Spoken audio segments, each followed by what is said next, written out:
Bienvenidos, estimados oyentes y amigos, a esta primera edición de este podcast que he denominado En Formato Crudo. Mi nombre es Fernando Rivero. ¿Y por qué el nombre de este podcast? Es porque está grabado, va a estar grabado en una sola sesión y de forma bastante precaria, con el micrófono de un celular, solamente eso, así que no tendrá mayor edición, así que por ahí van a sobrar las heces o van a faltar las heces, o por ahí también se va a inmiscuir el muñeco Gallardo. Así que sepan entender el por qué también pierde sentido el hecho de por ahí poder editarlo, que lo podría hacer, pero no lo voy a hacer.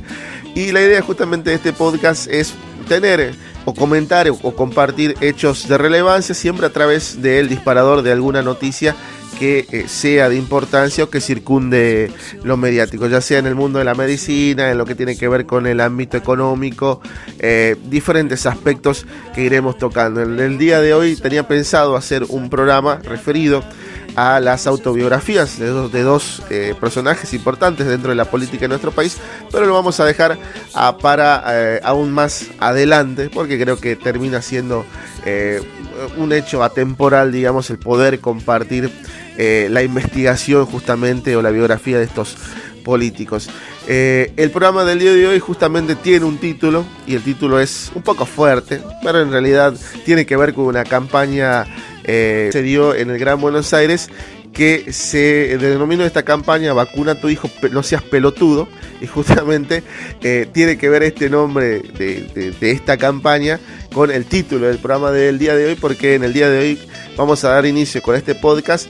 dando a conocer o compartiendo un poco la historia de este movimiento autodenominado autovacunas, antivacunas, digo bien, movimiento antivacunas, digo autovacunas, no, antivacunas, que es uno de los movimientos junto a los terraplanistas que ha crecido bastante en este último tiempo. El movimiento antivacunas lo podríamos enfocar desde diferentes lugares, podría ser también desde lo religioso, que está más cercano a lo sectario, también lo podríamos ubicar desde lo histórico, porque no viene desde ahora, sino que viene hace bastante tiempo, pero nosotros nos vamos a centrar en lo que es la historia en este último tiempo, por lo menos estos últimos 20 años, debido a la expansión que tuvo la noticia, o dónde nace y cómo se expandió a través de internet. Todo lo que yo voy a comentar a continuación es fácil de corroborar y buscar las fuentes a través justamente de lo que tiene que ver con alguna web de ciencia o alguna web de salud. Voy a recomendar en el inicio de este programa a un canal de YouTube muy interesante que se llama Superciencia, que es un canal hecho justamente por algunos científicos argentinos que con diferentes animaciones te van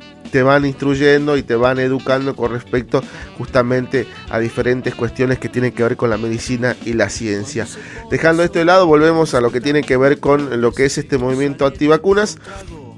lo cual nos vamos a situar en el año 1998.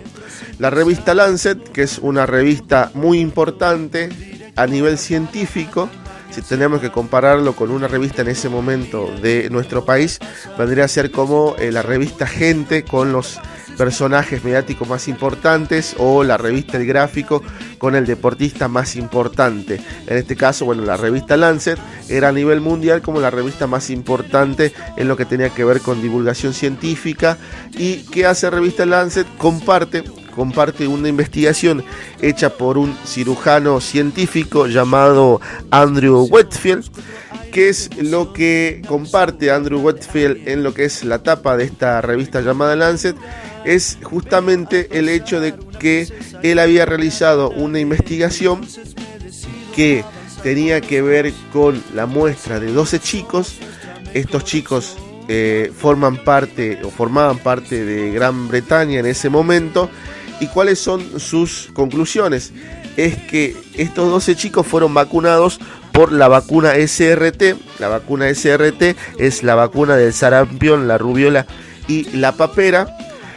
Las conclusiones que él termina sacando es que debido a estas vacunas, a estas dosis de estas vacunas en estos chicos, terminaron influyendo para que estos chicos a futuro terminen teniendo el síndrome del autismo. Esto causó mucha repercusión, causó mucho revuelo a nivel internacional, como bien dije, hablando en lo que era el año 1998, a través de una fuente justamente muy confiable, hasta ese momento todo lo que tenía que ver con el periodismo gráfico tenía mucha influencia todavía en la gente, y obviamente que era una fuente muy confiable y que se le daba la derecha justamente cuando terminaba compartiendo alguna investigación. La cuestión es que esto a través de los años empezó a causar revuelo, se empezó a expandir, a diferentes lugares del mundo, y es donde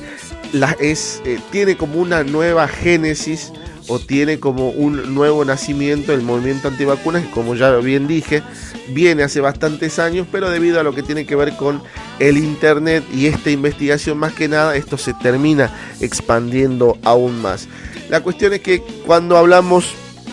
de ciencia, la ciencia siempre se termina refutando, o es algo que se puede refutar. En el año 2004, uno justamente de los alumnos de Andrew Whitfield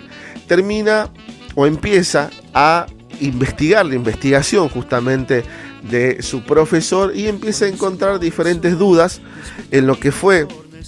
todo el proceso investigativo, como por ejemplo cómo fueron elegidos estos 12 chicos, porque 12 chicos no termina siendo una muestra significativa teniendo en cuenta la cantidad de niños que había en ese momento en el lugar donde él realiza, o cuál es todo el sector en el cual él vincula. Y también termina siendo bastante llamativo, o él lo termina plasmando, de cómo fueron elegidos estos casos. La cuestión es que quien termina de dar la estocada final, o termina poniendo en jaque la investigación de Whitfield, es Brian Deer, que es justamente un reportero, quien empieza a hacer una investigación acerca de la persona de Andrew Whitfield. Entonces, ¿qué hace? Se remonta a esos años y empieza a investigar de que Whitfield tenía fuertes relaciones o fuertes vínculos con una empresa farmacéutica que en ese momento estaba tratando de imponer otro tipo de vacuna diferente a la vacuna SRT, que es la que él mencionaba como posible o determinadamente él la vinculaba como un factor importante dentro de los casos a futuro de autismo. La cuestión es que lo terminan vinculando justamente con esta empresa farmacéutica, y también lo termina vinculando con aseguradoras por el hecho de los juicios millonarios con respecto a estos casos contra la otra farmacéutica. Esto empieza a tener mayor repercusión y empieza a tirar por el piso prácticamente, o desmintiendo o refutando totalmente todo lo que tenía que ver con esta primera investigación de Whitfield. En el año 2010, el tiro de gracia final para Whitfield fue que el colegio médico justamente de Gran Bretaña le termina quitando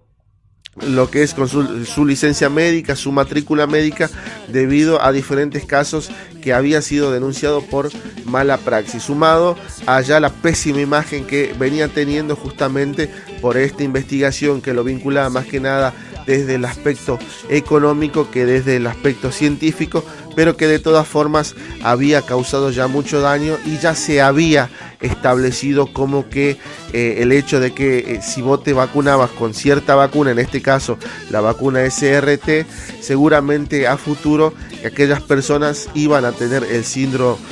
del autismo, y es una de las características fuertes porque este movimiento antivacunas aún sigue creciendo, y es quizás el fundamento esencial con respecto al por qué mucha gente no decide vacunarse. Aquí una cuestión, haciendo ya como